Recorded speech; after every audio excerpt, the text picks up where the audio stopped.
Teman-teman yang dirahmati Allah Subhanahu wa taala, kita bersyukur malam ini bisa ngumpul di markas dakwah kita, Masjid Anak Muda, Masjid Gaul di Bandung. Maksudnya dari sini, di masjid ini berkumpul banyak anak-anak lintas komunitas. Kalau boleh disebut anak gaul, kalau nggak boleh anak nongkrong lah. Kadang-kadang ada yang disebut anak gaul merasa kayak aduh risih gitu kan, ya udah anak nongkrong. Walaupun dalam literasi Islam anak gaul, muslim gaul, ustadz gaul itu sesuatu yang sebetulnya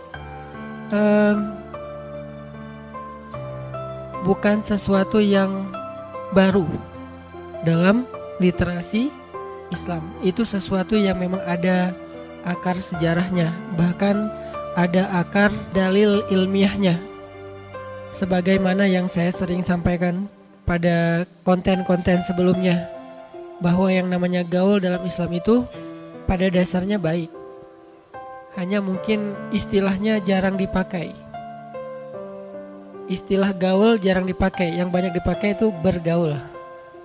Ya, kesannya kalau pakai present continuous tense, bergaul itu jadi boleh. Kalau pakai adjektif, gaul itu jadi negatif. Dalam bahasa Arab, fi'lul mudhari. Kita harus bergaul, boleh. Kita harus gaul, gak boleh. Ini maksudnya gimana nih? Dua kata yang kadang-kadang yang satu dianggap negatif, sayangnya, sedangkan yang lain dianggap positif. Kita ini harus bergaul. Itu kan orang langsung positif kan? Oh iya, kita harus bergaul. Kita tuh harus gaul. Wih, kok gaul? Aneh. Jadi setan. Gaul soalnya. Padahal itu sama aja, dari akar kata yang sama, hanya perubahan grammar, hanya perubahan dalam susunan bahasa. Saya akan sering mengulang-ulang hadis al-mu'min alladzi yukhalitun nas wa yasbir ala adahum a'zamu ajran minal mu'min alladzi la yukhalitun nas wa la yasbir ala adahum.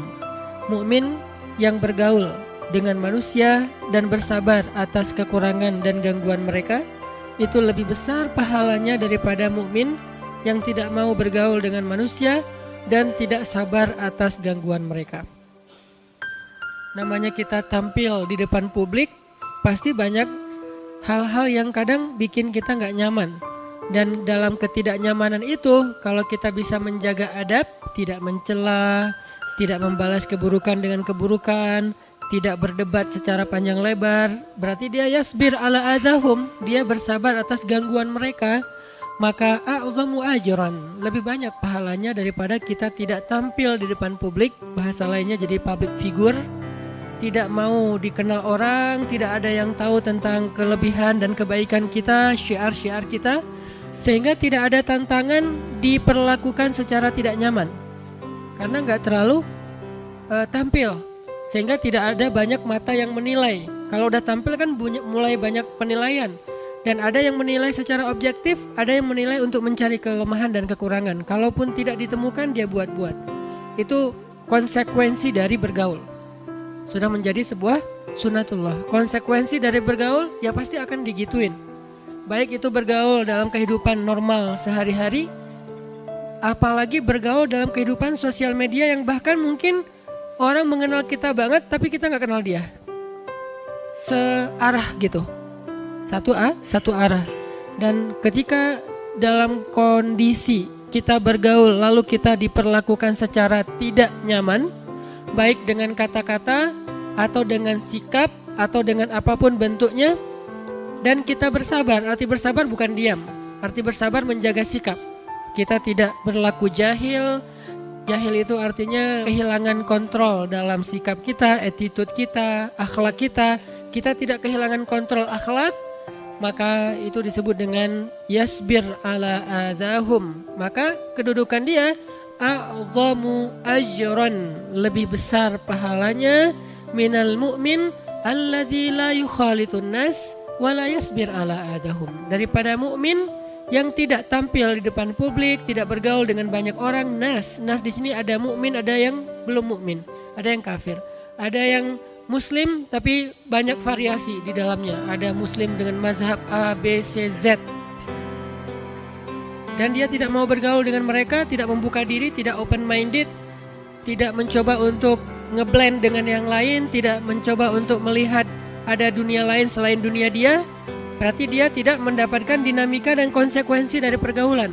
Dia tetap mukmin, hanya dia tidak lebih baik daripada tadi orang yang dengan segala macam dinamika pergaulan dan konsekuensi dari pergaulan itu. Sehingga saya sebut Masjid Al-Latif ini masjid gaul karena di dalamnya berkumpul anak-anak muda Bandung lintas genre, lintas kampus, lintas sekolah, lintas komunitas, lintas selera dan segala macam yang insya Allah semua kita mencoba untuk belajar wise, belajar lebih bijak dalam menyikapi perbedaan-perbedaan kecil sehingga nanti itu melatih kita untuk bisa lebih bijak menyikapi perbedaan-perbedaan besar. Dan itu maksud saya dengan istilah masjid gaul atau anak muda gaul.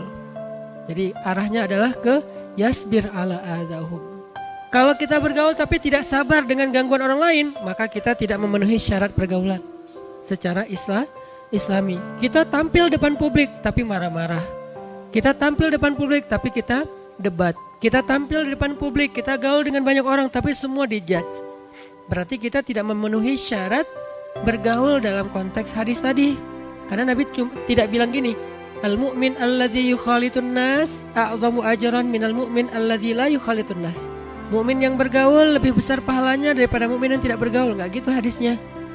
Mukmin yang bergaul dan bersabar atas gangguan manusia lebih baik atau lebih besar pahalanya daripada mukmin yang tidak bergaul dan tidak bersabar atas gangguan manusia. Jadi paketnya itu bersabar atas gangguan orang lain. Itu udah satu paket. Sehingga kalau kita nggak sanggup bersabar, mungkin kita membatasi pergaulan, dikenal dengan istilah uzlah, dengan berbagai macam istilah ya. Maka itu pilihan dan itu tidak masalah juga.